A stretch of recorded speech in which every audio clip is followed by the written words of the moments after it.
Okay, so we're on to the point now where we can think about actually doing something with the website.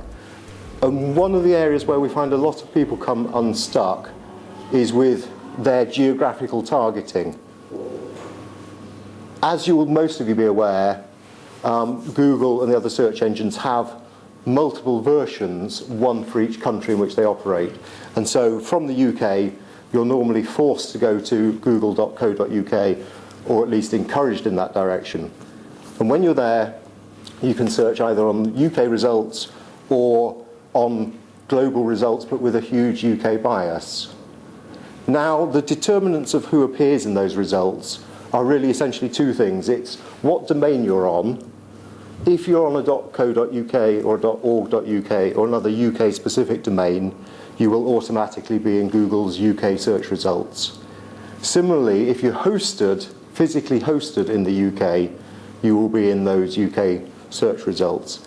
Now, if you go back a couple of years, probably a third of the people who came to us who were progressing nowhere with their sort of rankings, it was because they bought .com domain names, which were thought to be, the impressive ones, and they thought they were hosted in the UK, but they were actually hosted in either Germany or the States, because their hosting companies effectively not necessarily misled them, but didn't make it plain that they were taking cheaper options. So things like 1&1, fast host in Germany, but they don't tell you that on your website. You have to ask them before they'll come clean about it.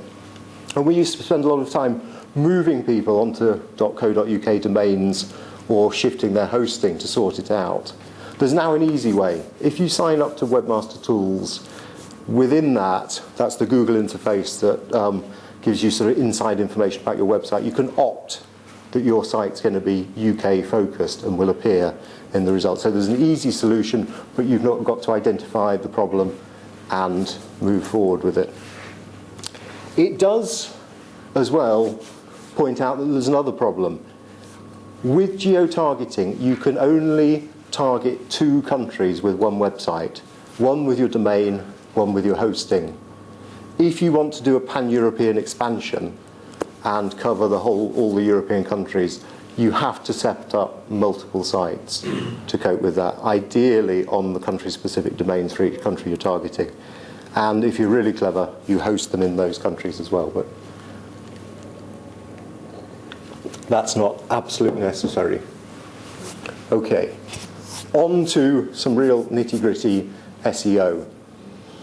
I said at the beginning, SEO is about getting rankings for pre-selected search terms. And the most neglected, but also the most important part of SEO is that process of keyword analysis and selection. And you're looking for that mixture of search terms that have high traffic, which have low or at least acceptable competition, and most importantly, that have high relevance to your website. And this is the point at which the sort of rainbow chasers can come in, because you'll be doing the keyword analysis and you've got a list out of something like Google AdWords keyword suggestion tool, and it'll tell you how often each of these search terms is searched per day. And you can be completely bedazzled by search terms which have really high traffic, something with 2,000 or 3,000 searches a day, into thinking you've got to chase that and forget all about the relevance aspect of things. And 500 and something searches a day.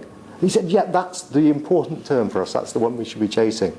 And you sometimes, you're in an impossible position with clients, because in your heart of heart the conversions from that, when he achieves a decent ranking, will be atrocious compared to, a much more targeted specific result, which is his main competitor, which unfortunately helped the seduction, and so you get into this situation.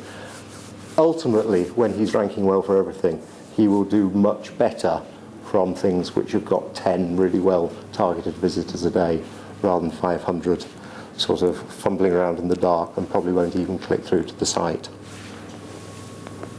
Okay, and then you get onto SEO, and it's a huge subject, and it does get quite technical. And what I want to say this evening is, it's really important, if you're doing it yourself, that you do the easy things first.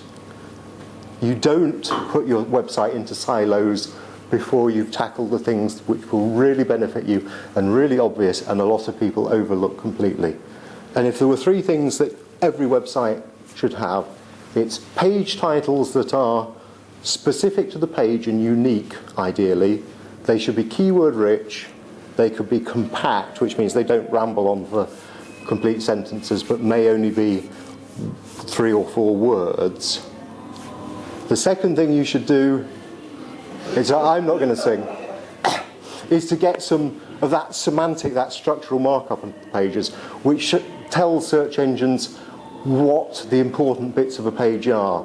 And the H tag is the tag for headings. And if you do nothing else, you should put a main heading tag, an H1 tag, on every page of your site and say, this is really important text to the search engines, and make sure it is really important text, not something like, welcome to my website, and then all the interesting things comes later. And the third vital thing is to get some inbound links to your site. Links from other websites to your site, which have as the anchor text, that is normally the clickable text that forms the link, some of those keywords from that list of keywords you formulated. Do those 3 things, and for a lot of websites you will see quite dramatic improvements before you have to think about the really complicated things that can follow, you know, when you're getting yourself from the second page to the top of the first page.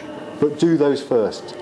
See what results. A lot of people, you find you have to do nothing more than that if you're in reasonably uncompetitive or only moderately competitive areas.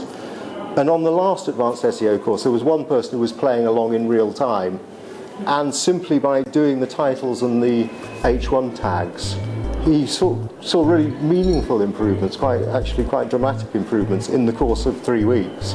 So it's a quick one as well. It's not waiting months to see results.